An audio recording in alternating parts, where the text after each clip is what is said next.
شام کے 5 بجے ہیں۔ السلام علیکم، یہ ریڈیو پاکستان ہے۔ سمرہ یوسف سے خبریں سنیے۔ اہم خبروں کا خلاصہ۔ وزیر اعظم نے اسٹیٹ بینک اور کمرشل بینکوں کو ہدایت کی ہے کہ وہ چھوٹے اور درمیانے درجے کے کاروباری اداروں اور کسانوں کے لیے قرضوں کے حصول کا طریقہ کار آسان بنائیں۔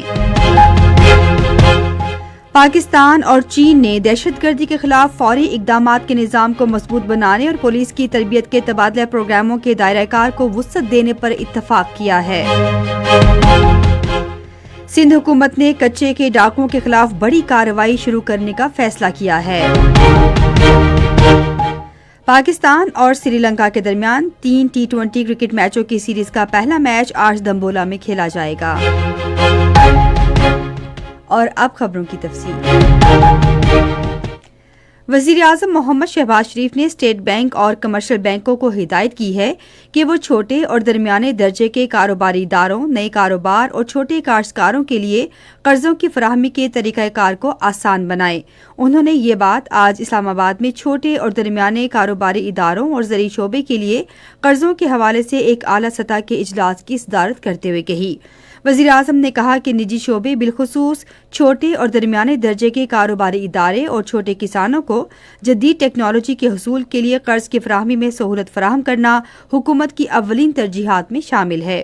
انہوں نے کہا کہ زراعت کے شعبے میں جدت کے فروغ کے لیے سروس پرووائیڈرز کو ترجیحی بنیادوں پر قرض کی فراہمی یقینی بنائی جائے۔ انہوں نے معاون خصوصی ہارون اختر کو سمیڈا کی ٹیم کے ہمراہ گلگت بلتستان اور آزاد جموں کشمیر سمیت تمام صوبوں کا دورہ کرنے اور چھوٹے اور درمیانے درجے کے کاروبار میں سہولت کے لیے جامع پالیسی تشکیل دینے کی ہدایت کی۔ وزیر اعظم نے ہدایت کی کہ نوجوانوں کو کاروبار کے لیے تربیت دی جائے تاکہ نئے کاروبار شروع ہوں اور ملک میں معاشی سرگرمیوں میں اضافہ ہو۔ وزیر خزانہ محمد اورنگزیب نے کہا ہے کہ پاکستان نئی ٹیکنالوجیز کا جائزہ لینے کے لیے قابل بھروسہ بین الاقوامی شراکت داروں سے معاونت حاصل کر رہا ہے، جس سے اس کے مالیاتی نظام کو مضبوط بنانے میں مدد ملے گی۔ انہوں نے آج اسلام آباد میں سنجیوانی تجارتی وفد سے ملاقات کے دوران ذمہ داری کے ساتھ جدت، مضبوط نظم و نسق اور ریگولیٹری تعمیل کے لیے حکومت کے عزم پر زور دیا۔ وزیر خزانہ نے کہا کہ مستقبل میں کسی بھی تعاون کی سمت قومی ترجیحات، شفافیت اور قابل اطلاق قوانین اور پالیسیوں سے واضح ہوگی۔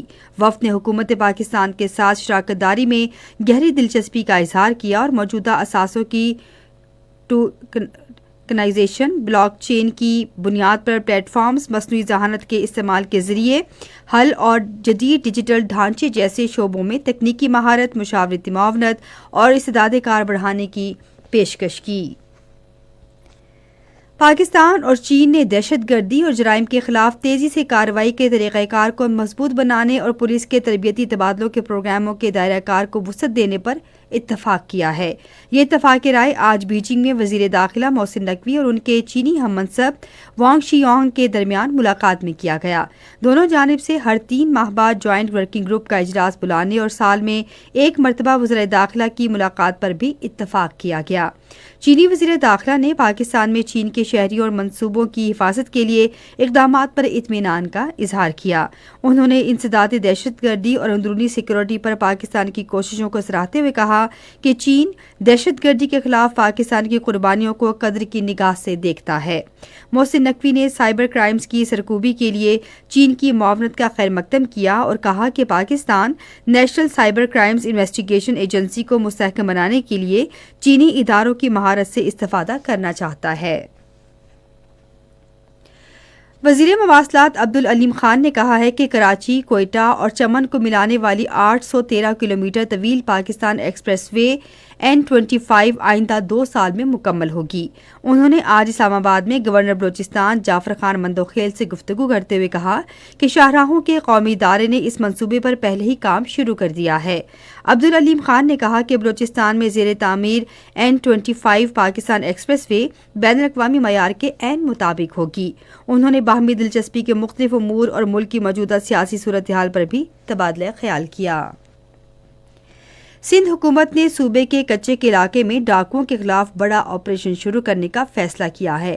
سندھ کے وزیر داخلہ ضیاء الحسن نجار نے آج سکھر میں صحافیوں سے گفتگو کرتے ہوئے کہا کہ کچے کے ڈاکوؤں کو عدالت کے سامنے ہتھیار ڈالنے کا موقع دیا گیا ہے، تاہم مفرور اور جرائم پیشہ افراد کے ساتھ پوری طاقت سے نمٹا جائے گا۔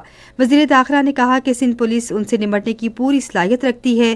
انہوں نے کہا کہ اس آپریشن میں رینجرز بھی حصہ لیں گے اور ان کو آپریشن کے لیے درکار جدید اسلحہ فراہم کیا جائے گا۔